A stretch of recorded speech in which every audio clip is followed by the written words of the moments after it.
Então tá.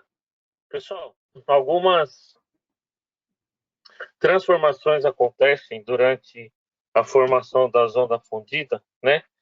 E é natural que isso aconteça porque nós estamos trabalhando tanto com reações químicas quanto com temperaturas altas, né? Se a gente pegar, por exemplo, a temperatura do plasma de arco da poça de fusão ali na região de onde está sendo gerado o plasma de arco do processo TIG, por exemplo, dá 15.000 Kelvin ali. Então, acontecem muitas reações e muitas transformações, né? Isso tudo já é esperado e algumas coisas que acontecem são benéficas, tá? Algumas coisas acontecem e são benéficas, tá? Para ajudar na formação do metal de solda, tá? Outras são para purificar o metal de solda, né? Algumas delas eu já falei, né? Mas falei superficialmente, tá? Agora eu vou falar sobre elas aqui, mas precisamente pontuando cada uma delas, tá? Uma das coisas que acontecem, tá? Durante a soldagem é que uma parte daquele metal de solda que está ali reagindo na poça de fusão, ele perde massa para a atmosfera, tá? Ele perde massa para a atmosfera. Por quê? Alguns metais sofrem volatilização, tá? Por quê? Eles têm alguns que evaporam, tá? E outros, pela simples pressão de vapor dele ser muito baixa, ele vai embora, tá? É o caso, por exemplo, se a gente está soldando uma liga de latão, o zinco. Quem já soldou latão sabe o que eu estou falando, né? Você precisa até tomar cuidado, eu já tinha falado isso antes, porque a pressão de vapor do zinco, ela é baixa. Então o zinco vai sair de lá da poça de fusão e vai evaporar, né? Mas, sabendo disso, o que a gente faz? A gente adiciona na vareta ou no arame mais zinco. Para quê? Para compensar essa perda de zinco que vai acontecer por volatilização, tá? Então a gente já sabe já, né? Titânio, por exemplo, também aqui fala, né?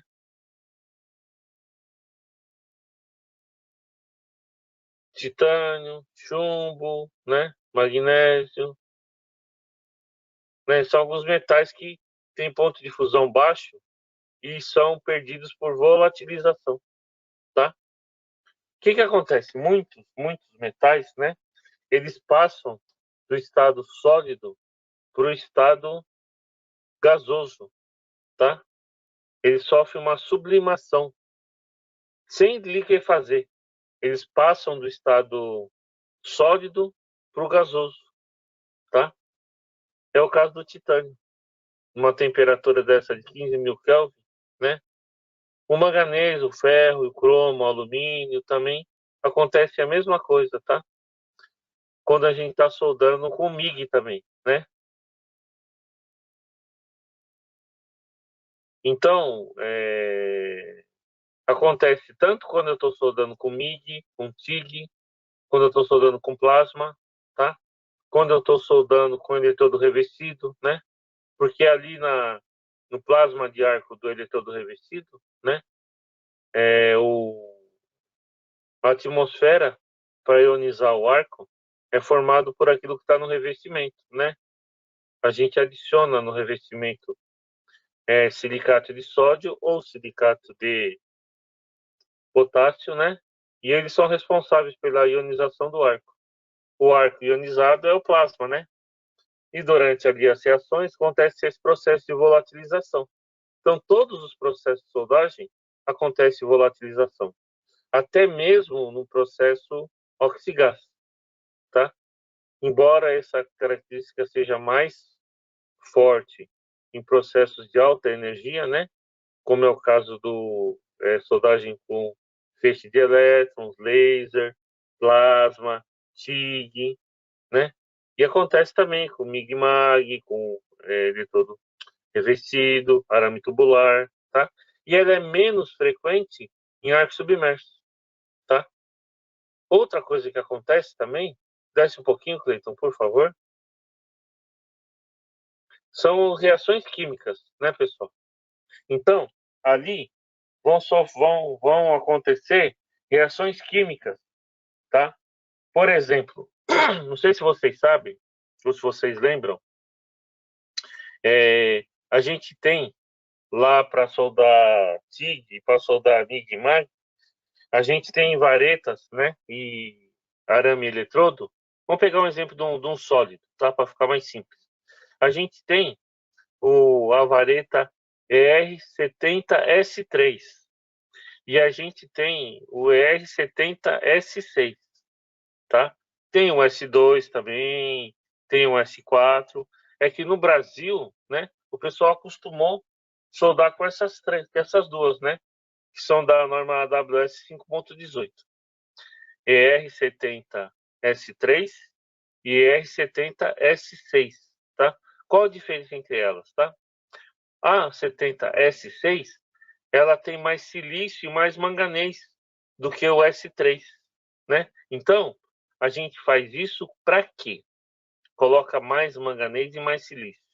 Quando a gente usa um gás ativo, né, ou uma mistura que tem gás ativo, vai ocorrer reação química entre o gás e o metal da poça de fusão, tá?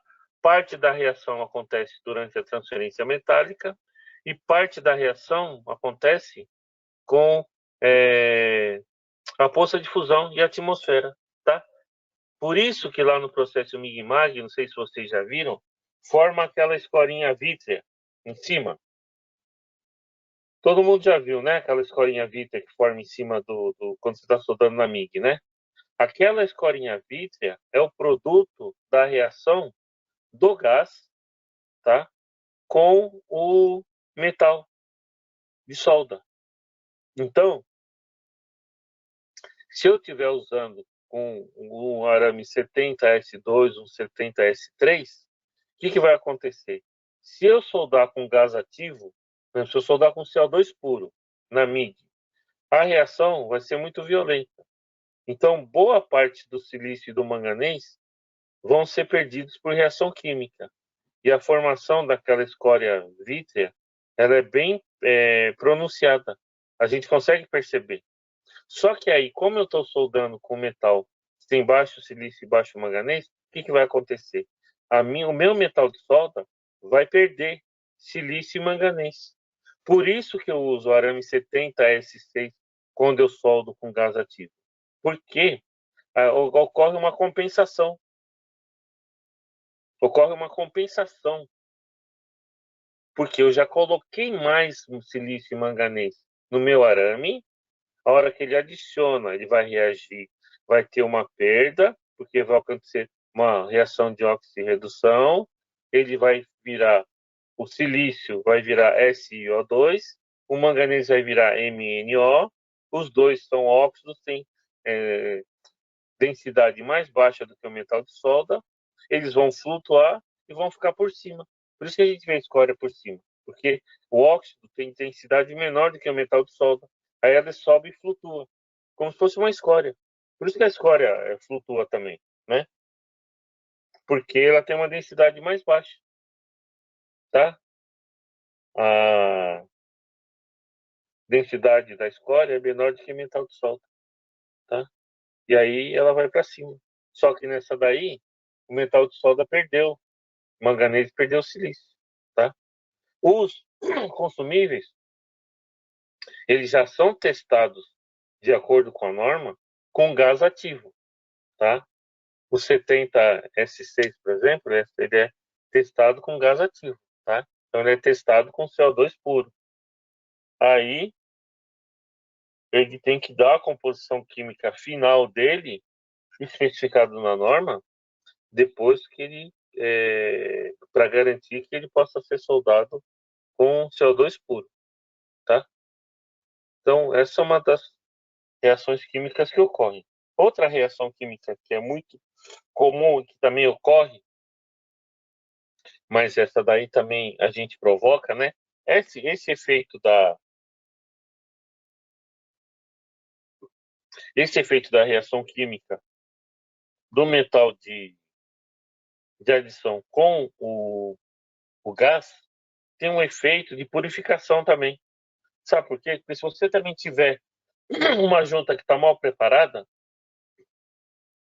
ou vamos supor, você lixou hoje sua junta, tá? E vai soldar amanhã, tá? Quando você for soldar amanhã, se você for soldar com gás ativo, você não precisa limpar a junta de novo. Por quê? Essas reações que eu estou falando aqui de oxirredução, aquele óxido que estava também lá na superfície do chanfro, também vai ser carregado, vai ser incorporado à escória e vai lá para cima, tá? Então também você tem essa vantagem. O gás ativo, né? E essas reações de oxirredução, elas fazem e provocam que aconteça esse efeito de limpeza, tá? Inclusive, eu já disse para vocês, o material do arame é um aço efervescente, tá? Ele é um aço efervescente. Por quê? Ele não foi desoxidado de propósito, para que o oxigênio que ficou retido lá dentro, que não foi removido por uma operação de desoxidação, fique lá e ajude nessa reação também, tá? Então, tudo isso é feito de propósito. O arame que a gente usa soldar na MIG, ele é um aço efervescente. A alma do eletrodo revestido é um aço efervescente, tá? A gente só não usa aço efervescente. A fita do arame tubular também é um aço efervescente, tá? Pena que meu computador não está ligado, com o celular eu nem sei como é que faz para compartilhar. Senão eu ia mostrar para vocês aqui como é que faz arame tubular, né? Mas a gente parte de uma fita, faz uma canoinha, joga o fluxo lá dentro e depois fecha a canoinha e trefila, né? Então aquela fitinha que usa para fazer o arame tubular, ela é de aço efervescente, também não foi desoxidado, tá? Aí, outra reação que a gente tem, também falando em reação química, é a reação química entre o fluxo do arco submerso e o arame do arco submerso. Só que aí, nesse caso, o arame do arco submerso, ele sempre é acalmado, tá? Pode ser acalmado ao alumínio, ou acalmado ao silício, né? Por isso que lá na designação do arame de eletrodo de arco submerso, vamos pegar um exemplo, tá lá, EM12K, né? Esse K quer dizer que ele foi killed, ou ele foi desoxidado, tá? Em metalurgia, né, e usando o termo americano, a gente usa esse termo killed para dizer que o aço foi desoxidado. Aí, killer com K, quer dizer que ele foi desoxidado ao silício, tá? Então, a gente adiciona silício depois que termina a operação de oxidação dentro do convertedor, né? Para quê? Para desoxidar. Então, o arame que a gente usa no arco submerso, ele é desoxidado. Então, as reações que acontecem lá no arco submerso vão ocorrer, tá? Lá no arco submerso, a gente pode usar um fluxo neutro ou um fluxo ativo. Se a gente usa um fluxo neutro, não vai ocorrer reação de química, tá? Porém, quando a gente usa um fluxo ativo, tá? A gente vai ter transformação e a gente vai ter adição de elementos de liga através do fluxo, tá? Por exemplo, a gente pode ter um fluxo ativo, tá? Que é feito mais ou menos como é feito um revestimento do eletrodo revestido, tá? Um fluxo. A gente tem também três jeitos de produzir o fluxo do arco submerso. Ele pode ser uma mistura mecânica, tá? A gente pode ter um fluxo vítreo, né? Eletrofundido. Geralmente os nêutrons são feitos assim, eletrofundidos. Ou a gente pode ter o fluxo aglomerado, tá? A gente faz uma mistura igual que a gente faz para fazer o eletrodo revestido, tá? E aí depois a gente seca, né? Tritura, classifica e coloca na embalagem. Então a gente tem um fluxo que ele é aglomerado. Esse fluxo aglomerado, a gente pode fazer a mesma coisa que a gente faz com o eletrodo revestido. Como eu já expliquei para vocês antes, né? O eletrodo revestido, a alma do eletrodo revestido, do carbono, baixo carbono e do baixa liga, né? Braço carbono e o baixa liga, desculpa, é a mesma vareta, tá? É um aço baixo carbono efervescente. Como que a gente adiciona elementos de liga no eletrodo revestido baixa liga? A gente coloca tudo no revestimento. Coloca no revestimento. E aí, durante a soldagem, a alma vai fundindo, o revestimento vai fundindo e ocorre a transferência de elementos de liga do revestimento para a poça de fusão. Essa também é uma reação química que acontece e a gente tem troca de massa, tá? Então, no processo arco submerso, acontece a mesma coisa. A gente adiciona um arame eletrodo, é aberto um arco e ocorre transferência de massa através do fluxo para a poça de fusão. E a gente também tem transferência de massa. Então, dessa maneira, nós podemos fazer o seguinte: a gente pode, por exemplo, aumentar o teor de manganês, aumentar o teor de cromo, aumentar o teor de níquel, teor de molibdênio, tá? O teor de nióbio, através do quê? Dessa transferência de massa do fluxo, né, para a poça de fusão durante a soldagem com arco submerso. A mesma coisa a gente faz quando a gente usa um eletrodo revestido, né? E tem reações químicas lá no arco, entre a poça de fusão e o revestimento do eletrodo. Não sei se vocês lembram, mas quando eu estava dando aula um tempo atrás, eu expliquei para vocês que alguns eletrodos, né, que a gente chama de eletrodo sintético, a alma dele é de aço carbono. Toda a liga que vai fazer com que o depósito de solda seja aço inoxidável está no revestimento. Então, isso daí também é uma reação química que acontece entre o revestimento do eletrodo e a poça de fusão e todos os elementos se ligam para poder formar, por exemplo, um aço inoxidável com 18% de cromo e 8% de níquel, né, mais estabilizadores, etc., está tudo no revestimento. Então, a gente tem uma alma de eletrodo que é de aço carbono, igual a alma que faz um 70-18, um 60-13, e a gente transfere toda a liga através do revestimento do eletrodo e faz com que o depósito de solda seja uma liga de aço inoxidável. Esses que a gente usa também para fazer revestimento duro é a mesma coisa, tá? A gente pega o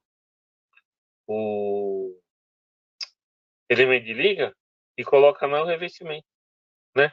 Cromo, tungstênio, etc. Tudo que vai fazer endurecer, cobalto, tudo que vai fazer endurecer o depósito de solda para fazer um revestimento duro, tá no revestimento do eletrodo. Quando a gente abre arco, a reação do arco causa aquecimento, o aquecimento vai provocar a fusão do revestimento e da alma, lá na poça de fusão, as reações se processam e a gente vai ter um depósito de solda com propriedades, né, específicas para um determinado uso. No caso específico, a gente vai ter um revestimento duro. A mesma coisa a gente faz com arame tubular. Só que no arame tubular, em vez de colocar por fora, como coloca no eletrodo revestido, a gente coloca o pozinho lá dentro, né? A gente pode colocar cromo, a gente pode colocar tungstênio picadinho, a gente pode colocar níquel picadinho lá dentro no fluxo, né? Bem granuladinho, bem fininho, né? E aí a gente transfere durante a soldagem, né? enquanto o meu arco está aberto, o calor está sendo gerado, ali na poça de fusão, a gente transfere massa, né? E aí muda a composição química do depósito de solda durante a soldagem. Então, essas são algumas das reações químicas que acontecem durante a soldagem, tá? Outra coisa que acontece, sobe um pouquinho, Cleiton, por favor. Professor, o Eu Edinaldo estava com aqui. uma dúvida só na primeira parte ali de é, volatização, seria a evaporação do metal de base? O metal de base Então, não, desculpa, o metal de adição? isso ocorre evaporação, né? Que é o que? A mudança de estado líquido para o estado gasoso, e ocorre também sublimação. A sublimação é quando ocorre mudança de estado sólido para o gasoso sem passar pelo estado líquido. Então ocorre a perda pelas duas coisas, tanto por evaporação, né? Quando a gente tem, por exemplo, o que eu falei lá, o caso, por exemplo, do chumbo e o caso do zinco. O zinco e o chumbo, eles têm uma pressão de vapor muito baixa. Então a gente vai ter perda por evaporação, tá? Mas como as temperaturas envolvidas ali são muito altas, né? Então a gente tem perda também por sublimação. E aqui que é a sublimação? É a mudança de estado sólido para gasoso, sem passar pelo estado líquido. A energia de soldagem e a Entendi. temperatura da fusão e do plasma de arco é tão alto que não chega a evaporar, não chega a ficar líquido. De sólido já vai para gasoso e já se perde na atmosfera. Entendi. E outra coisa, no caso da desoxidação, seria para não acontecer oxidação, né? Oxidação, é isso? Isso, é isso aí. A desoxidação tem um efeito de limpeza. Como seria Seria para essa não ocorrer óxido desoxidação? de ferro. Isso, para no depósito de solda não ficar nada oxidado. E lá também onde a gente fez a limpeza no chanfro, tudo que ficou ali que não era metal, aço ou ferro puro, ele oxida e vai para a poça de fusão. Pode falar de novo, que eu não entendi, por favor. Tá falando assim, agentes desoxidantes. Seria um tratamento que faz para desoxidar, para tirar o óxido, igual o amigo aí estava falando? Seria isso, os materiais Isso, então. Os desoxidantes? agentes desoxidantes, isso, os agentes desoxidantes principais são o silício e o manganês.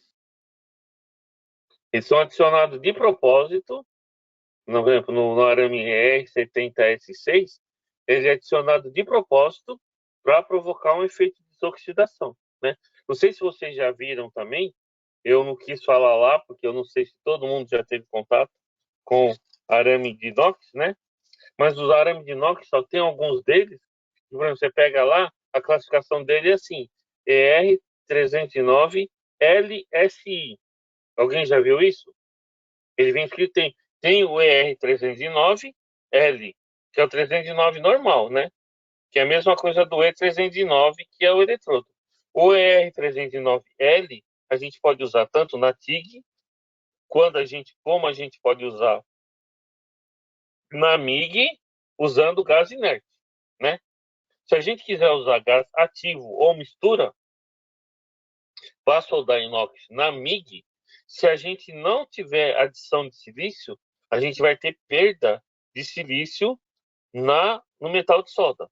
Essa perda de silício pode provocar uma queda na resistência à corrosão do inox.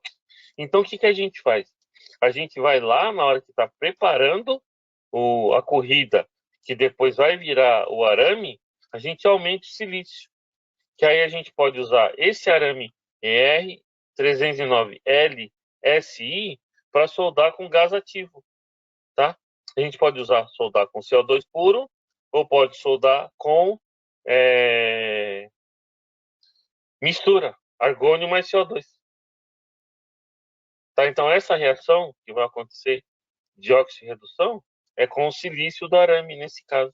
No caso do arame de aço carbono, o a reação do ER70S6 com o gás ativo é o silício e o manganês. Se a gente soldar com uma corrente muito alta, uma parte do ferro também vai oxidar. Não sei se vocês já viram quando acontece, por exemplo, quando a escória sai bem amarelinha, né, a gente só está queimando silício, um pouquinho de manganês. Quando a escória fica meio esverdeada, a gente está queimando silício e manganês. Agora, quando a gente olha para a escória e ela está ficando vermelha, a gente está queimando silício, manganês e ferro. Não sei se alguém já teve a oportunidade de olhar lá aquela escorinha vita que forma no processo MIG e ver essa diferença. Às vezes ela está bem clarinha, a gente está queimando só silício. Quando ela está um pouquinho escura, meio tendendo esverdeado, é porque a gente queimou silício e manganês. E quando a gente queima ferro junto, que a corrente de soldagem está muito alta, ela fica meio avermelhada. Alguém já viu isso? É por causa disso que acontece, é essa mudança de coloração. Quando a gente queima mais silício, ela fica clarinha. Quando queima manganês junto com silício, ela tende a ficar esverdeada. E quando a corrente de soldagem está muito alta e queima ferro, ela fica avermelhada. Essas são as reações de óxido-redução que acontecem. E essas reações de óxido-redução provocam oxidação. Essa oxidação traz o efeito de limpeza. O senhor comentou a respeito de coloração. A gente tem algum problema aí, algumas vezes, em soldagem de tubulação de aço inox, na qual a coloração fica azulada na VTA, e interno e externo. E muitas das vezes é motivo de reprova. Essa Sim. cor azulada, o que pode danificar no tubo? Por que é motivo de reprova? O que pode ser feito para solucionar esse problema?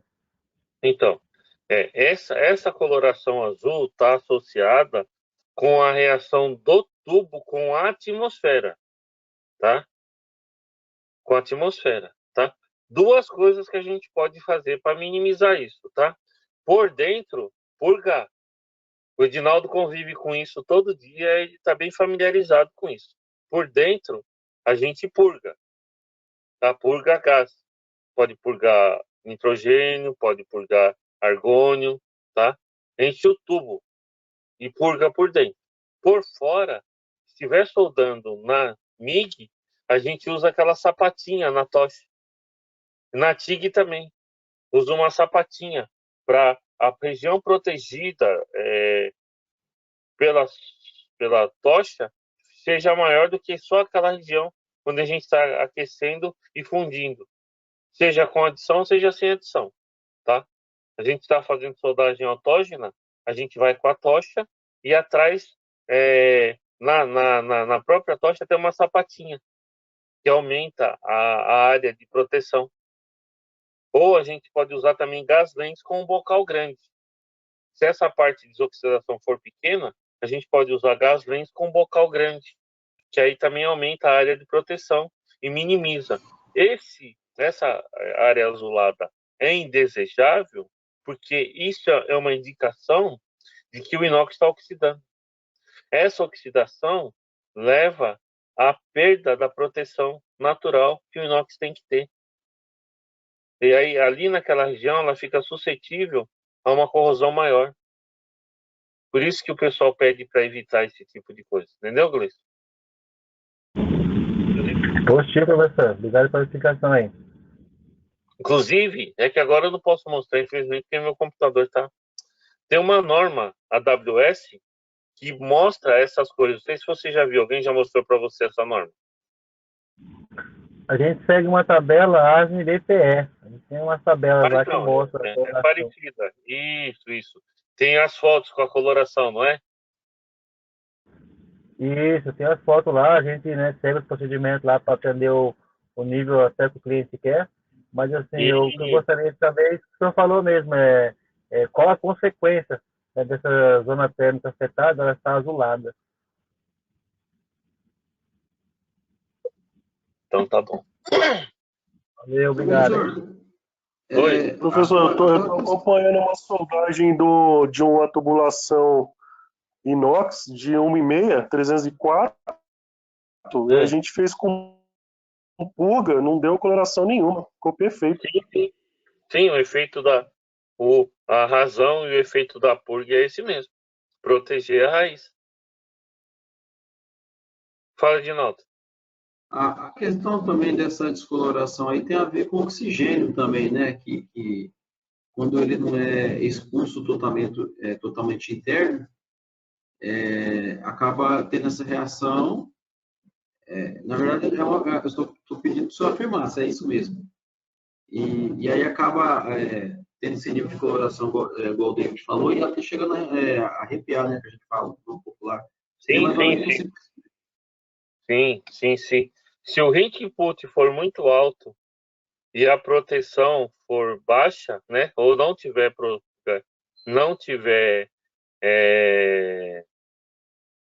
nenhum tipo de gás inerte dentro lá, o tubo estiver cheio de oxigênio, vai acontecer isso mesmo.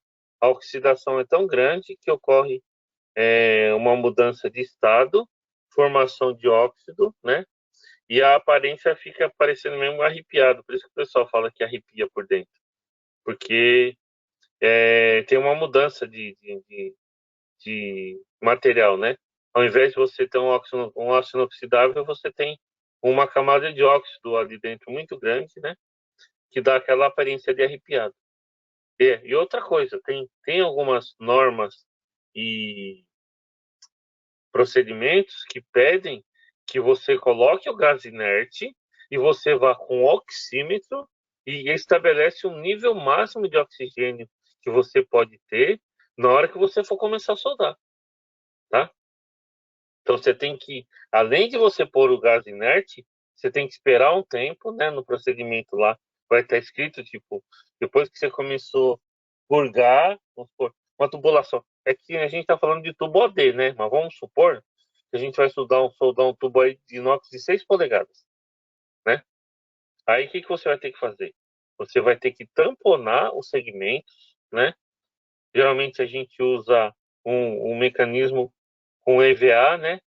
Faz um tamponamento do tubo, né? Onde ele vai ali ser soldado, né? Para não ter que gastar muito gás. A gente injeta gás só perto da junta. Então, vamos supor, uns 200 milímetros antes da junta, uns 200 milímetros depois, a gente tampona, né? Para não ter que tamponar o tubo. Então, imagina um tubo de 6 polegadas com 6 metros de comprimento. Você tem que encher ele todinho de gás para poder soldar, sendo que você só precisa proteção ali na região da junta. Então, o que a gente faz? A gente tampona um pouquinho antes, tampona um pouquinho depois ali do adjacente à junta, uns 200 milímetros para cada lado, e só enche de gás aquele pedaço, os 400 milímetros, tá? Que vai muito menos gás e é muito mais rápido, né? E aí você tem que introduzir um oxímetro, né? Para ele medir quanto de oxigênio está ali ainda, né? Quando o nível de oxigênio baixar, a gente vai ter certeza que aquele oxigênio remanescente ali, ele não é suficiente para provocar a oxidação e nem para deixar nem arrepiado, como o Edinaldo falou, porque o arrepiado é o extremo, quando você não faz purga nenhuma, ou para não azular a região adjacente ali das áreas. Então a gente faz esse controle também do teor de oxigênio. Não é só purgar, é também fazer o controle da quantidade de oxigênio que a gente tem, ainda que vai ter contato com o metal quente. Tá? Dentro é difícil, né? Então é melhor fazer isso. Se a gente tiver que limpar dentro, é difícil. Outra coisa que é difícil também é a gente limpar por fora tubo OD. Tá? Por quê? Porque você vai estar diminuindo a parede, uma parede que já é fina. Quando a gente está falando aí de tubo de 6 polegadas, parede de 6, 7, 8 milímetros, a gente pode vir depois, né, dar uma lixadinha, passar um flap, depois passiva ali, limpa, passiva. Então fica fácil de fazer. Mas quando a gente está soldando tubo OD, paredinha de 1,5, 1,6 milímetros, às vezes até menos, né? A gente não pode meter lixadeira, meter um flap ali para limpar. Então, para evitar que isso aconteça, a gente tem que proteger. É a melhor maneira de trabalhar, é proteger, tá? Professor, esse padrão visual que você falou está na AWS na D1.1? Ou tá em Não, outro... não, ela é mencionada na AWS D1.6. A D1.1 é Structural Steel. A D1.6 é de aço inoxidável. Essa daí eu não tenho, não. Nunca vi, não.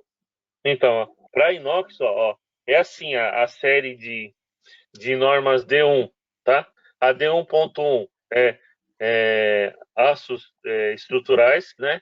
Que lá na tabela 3.1 da AWS D1.1 vai estar listado todos os materiais que a gente pode aplicar nela, né? Então, são aços carbono e aços baixa liga, tá? Aí, depois a gente tem a D1.2, que é de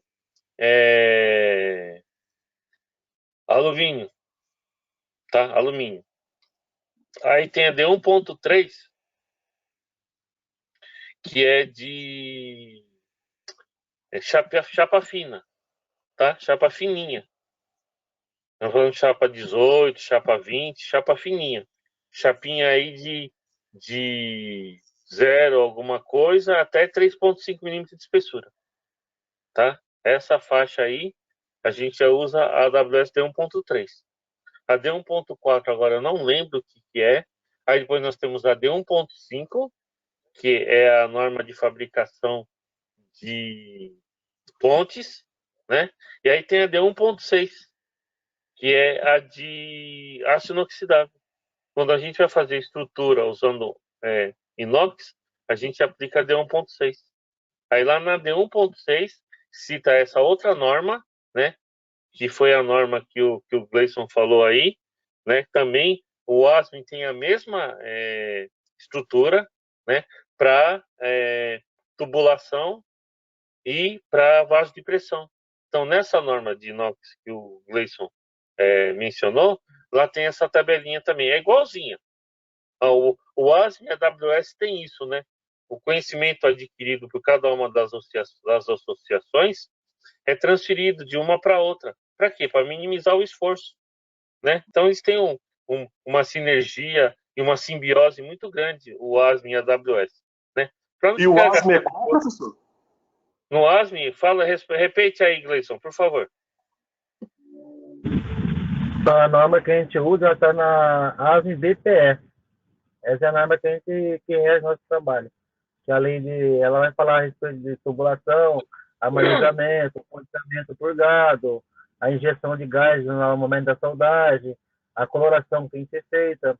Eu mandei para o senhor, professor, no seu WhatsApp, a tabela de coloração. Você já dá uma olhada aí? Você mandou, tá. Tá, deixa eu ver aqui, peraí. É que essa norma ela usa muito em laboratório, né, farmacêutico, ela é bem rígida mesmo, os critérios de aceitação dela, né, o Gleison? Sim, aqui, é isso mesmo, ó. Então, É a norma do laboratório. isso, ó. Na ASME BPE tem exatamente igualzinho que tem na AWS. Aí você tem uma amostra, o Clayton, mostrando como que é a deixa eu ver se eu tô como apresentador aqui. Eu não sei se eu consigo compartilhar com vocês. Deixa eu ver aqui se eu consigo. Peraí. Compartilhar a minha tela. Eu acho que eu não consigo. Eu acho que o Claudemir não me colocou como. Não, não tô. Eu não consigo. Eu não consigo compartilhar a tela. Só o Clayton. Tá, mas aí semana que vem eu mostro para vocês. Pode deixar. Eu vou separar as duas normas. Tanto essa BPE que o Gleison falou, quanto a norma AWS, para mostrar para vocês como que é o critério de classificação. Tá, eu já tinha separado o material do Grong, que eu prometi para vocês semana passada que ia mostrar, só que infelizmente meu computador não estava funcionando. Eu tentei 2 vezes reiniciar ele deu problema, e depois ele não estava conectando na internet. Por isso que eu tive que vir no celular. E aí o Clayton está me ajudando aí com a apresentação. Tá, mas aí semana que vem eu mostro para vocês essa tabela de oxidação aí da AWS. A gente pode entrar em mais detalhes sobre a questão da purga aí, se a gente quiser. Vamos falar, Bruno. Então, professor, eu até comentei com a respeito da coloração, que é o seguinte, a gente está fazendo um trabalho, há algum tempo atrás, eu mandei uma foto de um tubo, que ele está tendo pequenas fissuras, algumas rachaduras. E a gente vai dar sequência nesse trabalho agora essa semana. E ao tirar lá hoje o isolamento, as soldas que foram feitas nesse trecho que está dando um problema, ela está bem azulada mesmo, a zona térmica dela, está bem azulada mesmo, e a partir desse ponto que começa as trincas, as ramificações que deu problema. Sim. Então é porque ali ficou sensitizado, tá? O que é a sensitização, pessoal? A sensitização é a formação de carboneto de cromo, né? E aí, o cromo que estava ali na liga, que era para proteger a liga e formar óxido de cromo, ele forma carboneto de cromo, tá? Vou começar aqui do zero, peraí, para vocês entenderem esse processo, esse mecanismo, tá? Eu não ia falar disso agora, mas faz parte da disciplina, eu vou falar, tá? O que acontece?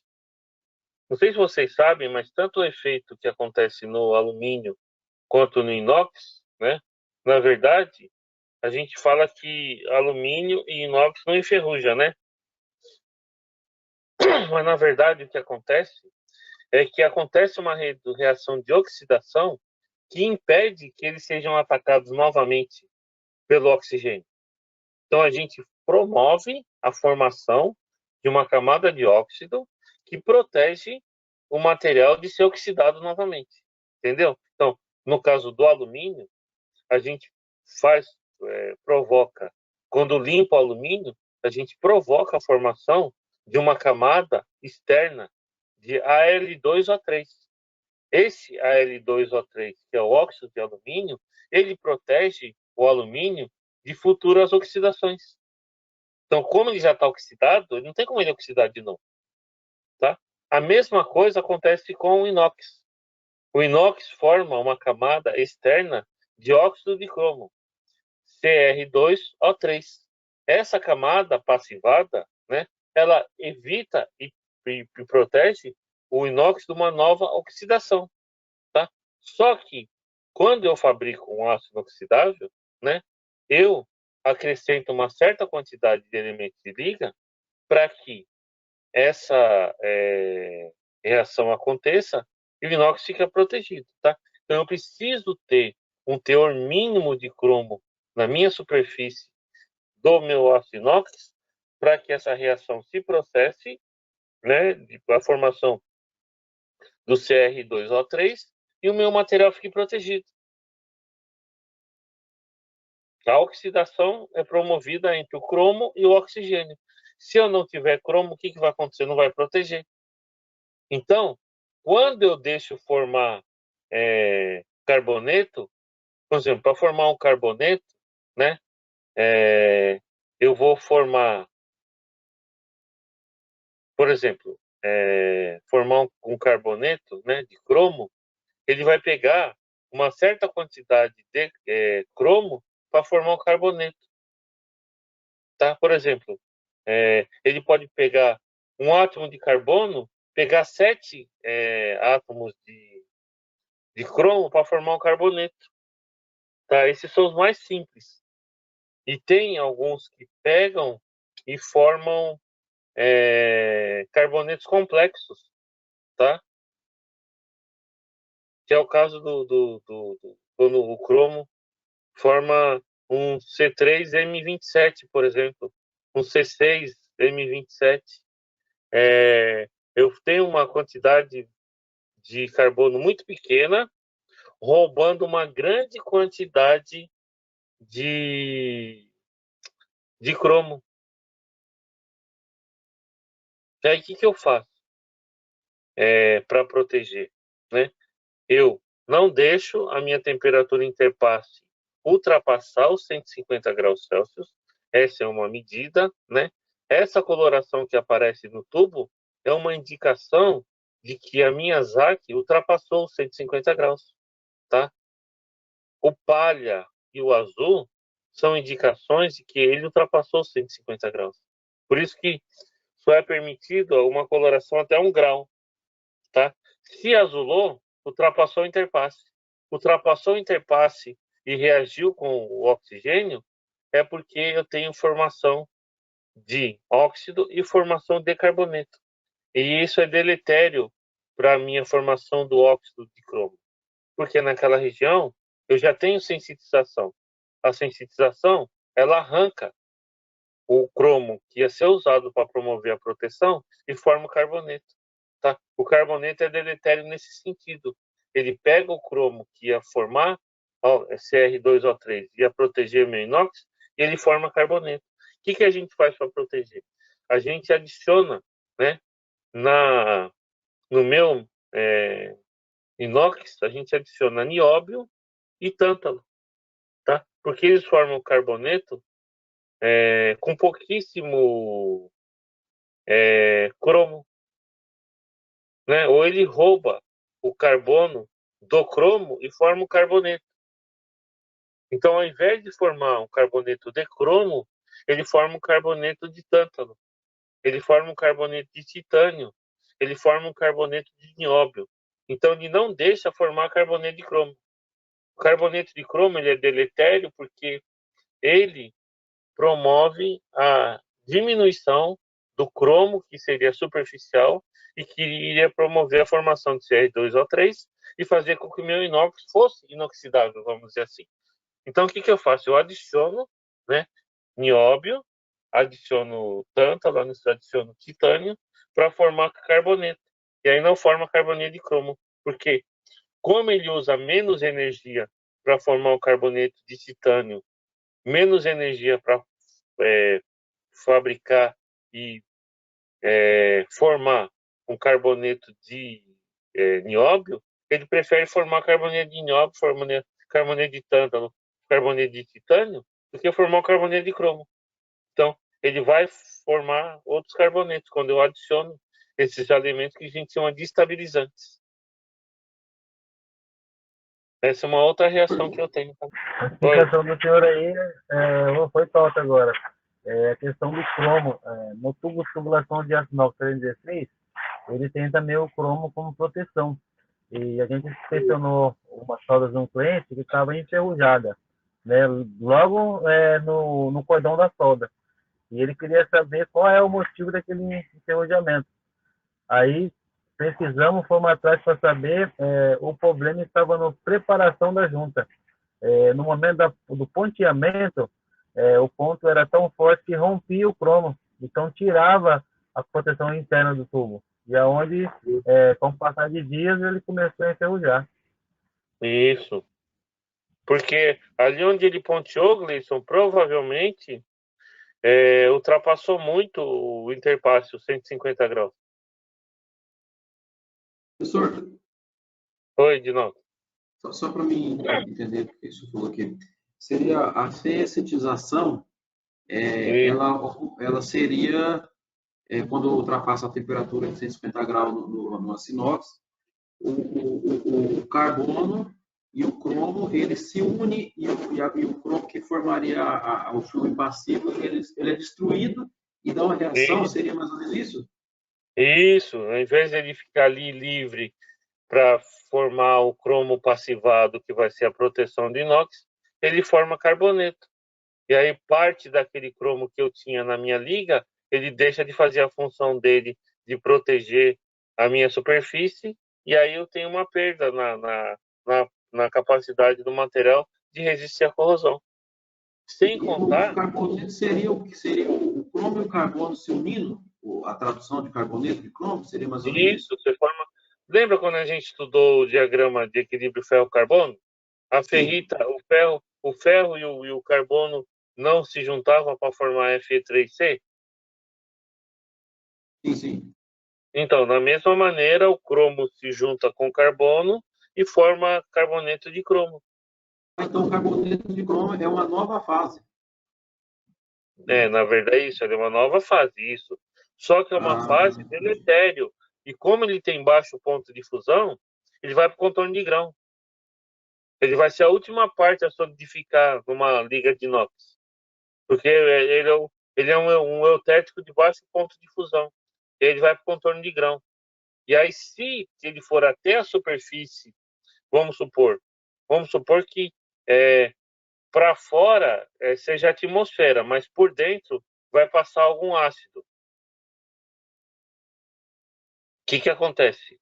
O ácido não vai corroer o inox, que está passivado. Mas aquele carboneto que não tem resistência nenhuma ao ácido, ele vai ser corroído. Aquela aparência que tem lá na tubulação que o Gleison mostrou é prova disso, de que uma parte do aquele tubo chegou a trabalhar, Gleison? Chegou a trabalhar, professor. Chegou a trabalhar. A gente tem Então, tanto que deu contaminação no produto, né? Por isso que fizemos a inspeção. tá. Professor, eu vou passar para o Cleiton a foto aí, vou ver se ele consegue colocar aí na imagem para ver. Tem a foto aqui da imagem da solda interna em várias temperaturas. Aí vai mostrar lá a coloração de um ponto da temperatura alta, temperatura baixa. Vou mandar para o Cleiton agora aí, tá bom? Tá. Vocês cortaram um anelzinho, né, Gleison? Isso aí foi um teste que a gente fizemos lá. Soldamos uma temperatura, depois a gente aumentou a máquina outra temperatura, tudo por gás, mas mesmo com fluxo, a coloração ela apareceu aí com a máquina um pouco mais alta. Sim, é o que acontece, ó. Quando você aumenta o heat input, você aumenta a ZAC, né? Quando a gente viu a repartição térmica na semana passada, deu para ver isso, né? Isso é consequência da repartição térmica, né? Então, quando a gente aumenta o heat input, a região adjacente ela tende a aumentar até a extensão da temperatura.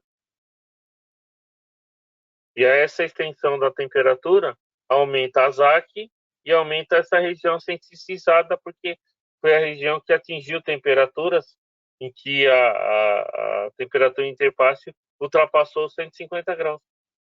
Essa cor azul aí denota que você passou de 250 a 300 graus. Por isso que a norma manda você deixar no palha. Isso aí, ó. Por isso que a norma, ó. A norma, esse tubo que está aí em cima, embaixo de onde está escrito ele todo revestido, esse é o padrão da AWS, ó. É escrito acwengenharia.com.br. Esse tubo aí, ó. Esse tubo aí, mostrando essas aí, ele mostra o nível, né? E esse nível aí, quanto maior o nível, maior a oxidação. Essa oxidação é função da temperatura da ZAC, né?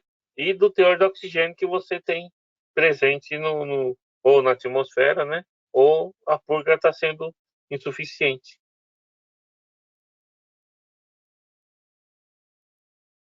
Tá?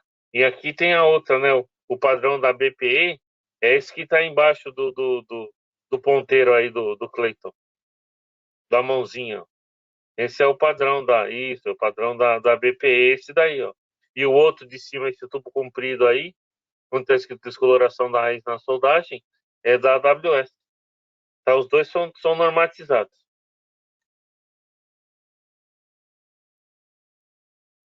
Professor, Oi. essa descoloração aí que chegou depois do palha, foi para o azul, até chegar no 10 ali que arrepiou, essa descoloração elevada seria o carboneto de cromo, a sensitização? Isso, na verdade, isso Ela é uma chega indicação. né? Não. Isso é uma indicação de que a temperatura naquela região adjacente ficou muito alta. Existe uma outra tabela, mas é uma coisa teórica que não é normalizado, e em função da cor que o aço brilhante chega, você consegue saber a temperatura que ele alcançou. A gente usa muito isso quando a gente vai fazer revenimento, que a gente não tem um medidor de temperatura, ou não tem como medir, e a gente faz com uma chama neutra, a gente vai revenindo até chegar nessa cor. Aí a gente sabe que temperatura que chegou. Ficou palha, claro, chegou numa temperatura. Se o palha vai escurecendo, é outra temperatura. Se chegou no azul claro é outra temperatura, o azul escuro é outra temperatura, entendeu? O azul escuro é o mais crítico. A temperatura passou Professor, dos 300 graus. professor, Oi. eu estava te falando, né? A gente fez a soldagem aqui da parte da tubulação com a purga e não deu coloração nenhuma. Mas aí, no costado do tanque, um tanque, é um agitador que tem uma serpentina por dentro. Sim. E aí a serpentina ela é fixada no costado com umas chapas quadradas, como se fosse uma chapa de reforço, assim, vaso de pressão, só que por dentro. E aí quando ele soldou, do lado de fora do costado, ela ficou toda amarela. É o mesmo Sim. princípio? É que lá dentro, provavelmente, estava protegido. Soldou com o quê? Com TIG ou com MIG? Um TIG. Então, por Porque dentro, inox é parede fina. Eu não lembro exatamente a parede que é, mas não é chapa grossa, não. então, por dentro, o gás de proteção foi suficiente para proteger. Mas por fora, como estava em contato com a atmosfera é, com a atmosfera de ar, e não teve proteção, ele oxidou.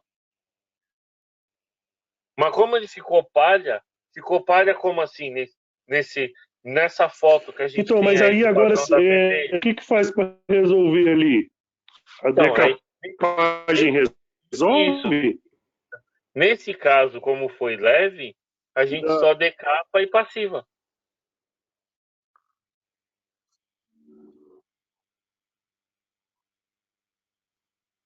Usa aqueles Hum. produtos que a gente tem para decapar e passivar, já é suficiente já. Quando você decapar, você vai eliminar essa camada de óxido, e quando você passivar, você devolve a proteção, que você vai promover a formação de CR2O3. São produtos diferentes, um para decapar e o outro para passivar? Sim, são dois produtos diferentes. Isso. Um arranca o óxido, e o outro faz formar uma camada de óxido. Hum. Então, mas aí nesse caso, então, o senhor acha que ele usou uma regulagem errada na máquina para acontecer isso aí? Não tem. Isso você só conseguiria evitar essa coloração se você colocasse uma caixa por fora lá e enchesse de gás inerte. Para enquanto a peça estivesse quente, ela não ter contato com o ar atmosférico. Se ela esquentar, mesmo abaixo dos 150 graus, mas tiver contato com o ar atmosférico, ela vai oxidar. Você está dando energia para o sistema para ele formar óxido. Não tem? É inevitável que isso aconteça. Sabe por quê? Qual que é a condição de Entendi. menor energia do ferro?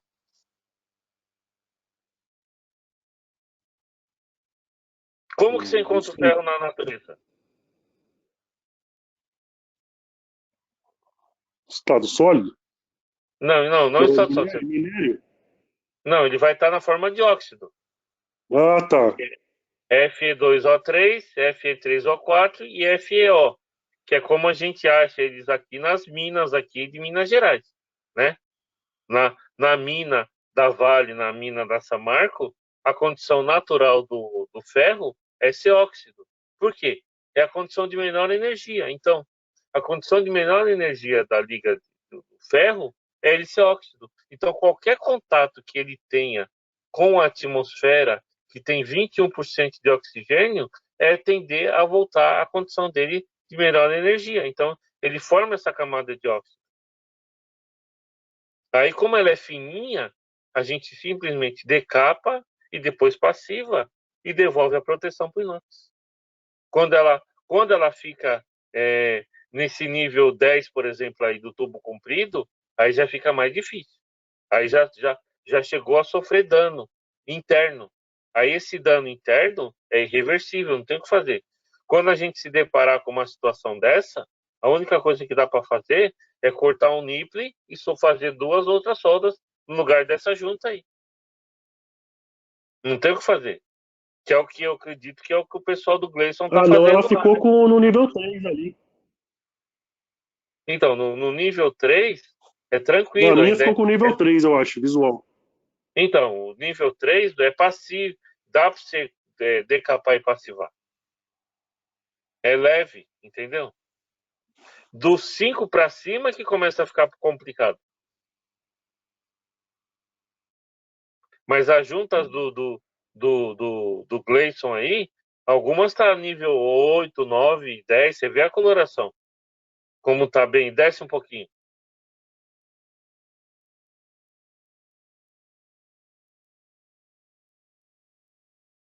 Ó, tá bem escura, ó. Além de estar escuro, a extensão é grande. Ó, pode ver que a extensão da ZAC dá umas, para cada lado dá umas 2 vezes a largura do cordão. Lá nas fotos de baixo que ficou bem azulado. Então isso é complicado. Essa região aí, ela está comprometida. O que você tem que fazer? Você tem que cortar e colocar um outro nipple.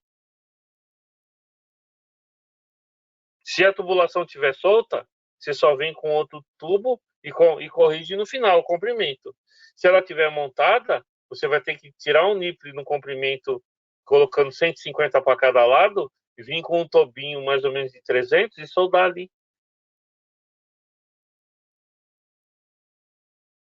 Entendeu? Porque a norma não permite você ter uma junta a menos de 300 milímetros uma da outra. Se a tubulação já estiver montada, você vai ter que cortar e vir com um pedacinho de 300 ali e fazer 2 juntas, onde tinha uma, vira 2. Se o tubo estiver solto, você está fabricando, né? Aí você só faz uma, corta, faz uma e deixa para ajustar o comprimento lá no final. Mas se já tiver a tubulação montada e você perceber que está acontecendo isso, o que já aconteceu comigo, pessoal, eu chegar na obra e o tubo está tudo vazando. O cara tirar a proteção térmica, né? Tirar o Gleison falou aí. O que você falou que vocês tiraram lá, Gleison? Foi a proteção mesmo, né? De térmica. A capa de aço galvanizado, as abraçadeiras e o isolador térmico, né? Vocês tiraram tudo, foi isso, né?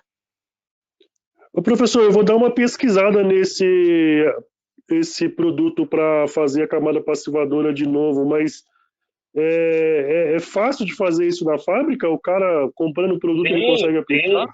Tem. Eu, como tenho formação de químico também, quando eu trabalho nas obras, eu não compro, não, eu mesmo faço. Ah, tá. Dá para fazer, então. Dá para fazer, só que você tem que ter a licença para comprar os produtos, ou a licença, ou um químico responsável para poder comprar a matéria-prima e fazer. Então, como você não Mas tem. comprando o produto pronto, ele já deve estar explicando lá como é que você passa e você consegue fazer fácil na fábrica. Sim. Então, antigamente, quando eu fazia muito isso, comprava produto pronto, tinha um produto pronto da Sandvik. A Sandvik tem um produto pronto, muito bom, e aquela Walter também, aquela Walter que vende abrasivo também, tem um produto muito bom. Só que hoje tem vários produtos na praça que têm a mesma eficiência, com custo até menor. Porque essas duas empresas têm nome e o produto deles acaba saindo um pouquinho mais caro, entendeu? O senhor está me ouvindo agora? Tô ouvindo. Ah, sim, estavam passando, sei lá, que hora que saiu o sinal aqui, eu tô aqui. Para o cara da moto acelerar menos aí, pô. Tô na beira da pista aqui, é uma pessoa aposentada. Qual foi a pergunta mesmo, professor? Quando que vocês perceberam lá, depois que vocês tiveram o revestimento do tubo, o revestimento térmico, foi isso? Vocês tiraram a camada de aço galvanizado e mais a isolação térmica, é isso? Isso aí mesmo. E a tubulação ela trabalha lá a 80 graus e nós vamos fazer a troca dessas partes onde está dando aqueles problemas. Para vir mandar a foto para o senhor. E quando nós tiramos o isolamento térmico, percebemos que a solda está bem afundada mesmo e as hastes dela tá bem azulada. Já tá tudo oxidado por fora. Por dentro também já tá uma maravilha, né? Sim, sim, sim. Quando pega, pega tudo. E aí, onde tem contato com o produto, conforme o produto vai circulando, né? Ainda mais nessa temperatura, tem mais essa, né? A temperatura ajuda a acelerar o processo, né? Acelerar o processo, já. Tanto que outra vai passando. A gente Ah, vai passando de um tubo pro outro. isso, começa a arrancar o óxido, aquela parte que o Edinaldo chamou de arrepiada, e começa a arrancar e começa a transportar no fluido. E aí vai contaminando toda a linha, ó. Contamina o produto. E na hora de pegar o produto que está sendo transportado ali para processar, esses pedacinhos vão junto. Isso aí, o aço inox é uma tubulação tubulação nobre. Então, se a gente não respeitar a preparação, o processo de soldagem, você mata tudo o sistema, não tem jeito. Isso. O Tem professor, algum... só Respeito a aproveitando. passivação, a passivação a gente trabalha também, professor. A gente tem aqui nosso procedimento e o princípio base da passivação aí é ácido, cítrico e soda 2%. Aí tem todo o procedimento lá, limpeza com água PW ou WFI, tem um tempo de passagem lá da água, tem o tempo de passagem da soda, do Isso, ácido, do enxágue, para ter toda a passivação interna. Agora, a isso, passivação externa tem um produto, chama gel decapante. Né? Então, se você passa por fora ali, vai tirar toda a parte que foi queimada da solda. Trazendo isso. até a propriedade que foi, né, atingida pelas soldas ali. Isso aí, é isso aí. Mas no caso do Cleiton, eu acho que o dele não dá para usar ácido crítico, cítrico e soda, porque o dele a tubulação é grandona, né? Não é equipamento, né? Então, aí aplica com o pincel mesmo o gel decapante e depois aplica o passivador. Só aproveitando o gancho do assunto, eu estava numa obra e lá acontecia de tudo. E a gente pegava muito inox contaminado lá. Provavelmente era por lixadeira de aço carbono. Dava para fazer isso também, esse processo de decapagem de passivação, ou não tem nada a ver? Não, geralmente, quando tem particulado de ferro puro, primeiro você tem que aplicar um outro produto, tá? Aí tem dois produtos que detectam isso daí. Um deles é o ferroxil, tá? Mas se dá para ver no visual já, não precisa fazer. Que aí você, com o ferroxil, vai aparecer esses que você está vendo no visual e mais algum ponto que ficou contaminado com ferro, mas que não está visível a olho nu ainda. A hora que você aplicar o ferroxil, ele vai pintar de azul. Uhum. Outra coisa que a gente faz e que é mais barato do que ferroxil é aplicar uma solução saturada de óxido de sulfato de cobre. A gente faz uma solução saturada de sulfato de cobre numa solução de 1,5% de ácido sulfúrico. Aí Eu a sei, gente mas aí detectando a contaminação, você fazendo a decapagem e passando esse produto também dá para melhorar um pouco? Não, melhora bastante. Só que se você quiser arrancar o óxido de ferro com o ácido, com o gel decapante, vai ter que ficar muito tempo. Então é melhor você muitas vezes fazer um trabalho mecânico. O que a gente faz quando a contaminação é pouca assim e a gente quer acelerar o processo? A gente passa um Scott junto. Passa o gel decapante com o pincel, aí o cara põe uma luva, uma máscara e vem com o Scott Bright por cima, ajudando o gel decapante a fazer o trabalho dele. A gente faz um trabalho mecânico junto. Ok. Sabe, bucha, igual bucha de pia. A bucha da pia, por exemplo, vamos pegar aquela mais simples. Arranca tudo, deixa até Não, é marca. mais por curiosidade mesmo, porque na obra lá aconteceu tanta coisa que nem vale a pena, vai ter que só se trocar a tubulação e fazer de novo. Não, outra coisa, quando é muito grave, o que a gente faz? A gente leva para uma área isolada, protegida, né? E passa um flap. Aqui onde eu tô, não na minha obra, né? Não no meu equipamento não tem inox. mas tinha um outro equipamento lá da Valmet que ia para a Cenibra, né? Que foi feito isso. Contaminou tanto que teve que passar flap. Teve um outro caso lá, até, desculpa eu estender um pouco, mas teve vários casos lá. Um outro caso também, referente a inox, foi um vazamento de ácido da tubulação, e aí o vapor do ácido pegou no inox dos tanques. Daí ficou tudo amarelo também os tanques. Daí eu não sei também se é o mesmo princípio ou se é uma outra coisa bem diferente, mas lá acontecia de tudo. Mas é ácido nítrico? Eu não tenho certeza, professor, eu acho que sim. Quando mancha de amarelo assim, é ácido nítrico. O E não vapor foi o nitroso. ácido, foi o vapor só dele, né? Ele Não, o pegou no vapor chão e o nitroso. vapor subiu comendo o inox. Isso, o vapor nitroso, ele é amarelo. Se você manipular ácido nítrico sem luva, seu dedo fica tudo amarelo. Parece que você fumou maconha. Sabe o dedo de Eles maconheiro que fica? limparam lá, alguém mandou limpar lá, foi um pessoal com luva lá, removeu tudo, saiu tudo, ficou brilhando o inox de novo. Passou uns 2, 3 dias, apareceu tudo de novo. Então, por que não passivaram corretamente? Mas, Só decaparam. isso. Então tem que decapar e passivar. Tem que passar, tem que fazer isso que o Gleison falou. Tem que passar um ácido para decapar e depois tem que passar uma base para passivar, né? Aí o mais comum é usar soda cáustica, né? Soda cáustica que é NaOH, né? A 2%. Ou a gente usa KOH, que é o hidróxido de potássio, né? Mas muitas vezes, quando você quer um nível de passivação mais baixo, a gente usa carbonato de cálcio, usa um bicarbonato de sódio, dependendo do nível que você quer de passivação, entendeu? Tudo isso daí vai atacar também.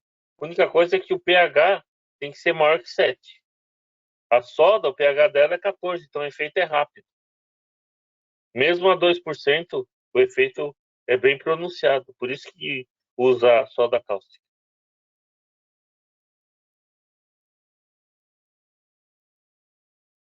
Então, pessoal, a gente estava falando de reação química, então nós entramos num monte de reação química aí, né? Mas é isso, pessoal. Metalurgia é isso, tá? Soldagem envolve operação metalúrgica. E todas as operações metalúrgicas envolvem reações químicas, tá? Vamos voltar lá no texto da CFP, Cleiton, por favor. Outra coisa que acontece, pessoal, é a absorção de gás, né, pelo metal de solda, tá? Como que essa absorção de gás acontece, tá? A absorção de gás acontece pela própria reação que existe entre a atmosfera e a poça de fusão, quando a gente não usa uma proteção gasosa adequada, tá? Por exemplo, a vazão do gás está baixa, ou a vazão do gás está tão alta que está arrastando a atmosfera para dentro da poça de fusão, tá? Nem sempre usar uma vazão muito alta é garantia de que você está protegendo a poça de fusão. Às vezes, quando você usa uma vazão muito alta, você arrasta oxigênio para dentro da poça de fusão. Então, se lá no procedimento está escrito usar de 10 a 12 litros por minuto, você tem que usar de 10 a 12 litros por minuto. Não adianta você pôr 15 ou pôr 20, achando que você está aumentando a vazão, que você está aumentando a proteção, que não, você está prejudicando, tá? Ao invés de proteger, você arrasta oxigênio para dentro da poça de fusão.